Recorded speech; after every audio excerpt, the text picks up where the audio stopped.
Hello and welcome back to another Python tutorial. In today's tutorial we're going to go ahead and look at the Rindex String Method in Python.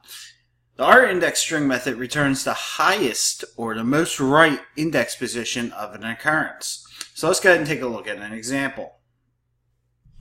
We're going to go ahead and create a string represented by A as a variable. So MISSISSIPPI Mississippi, and we're going to say a.rIndex,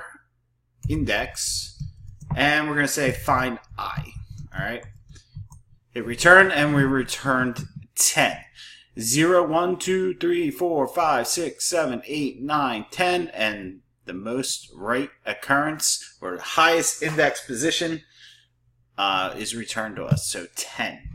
Let's go ahead and take a look at what happens if a occurrence or an argument is not found within the string.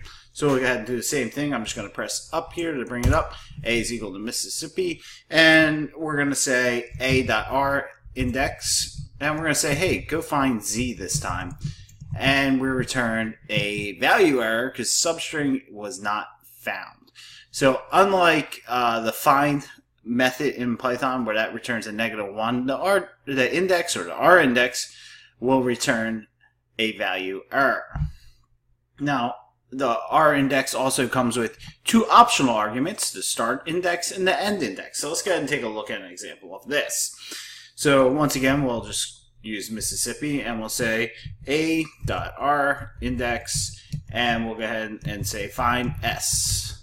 And we'll go from the 4th index to the 7th index.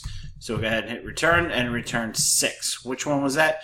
0, 1, 2, 3, 4, 5, 6. This S right here.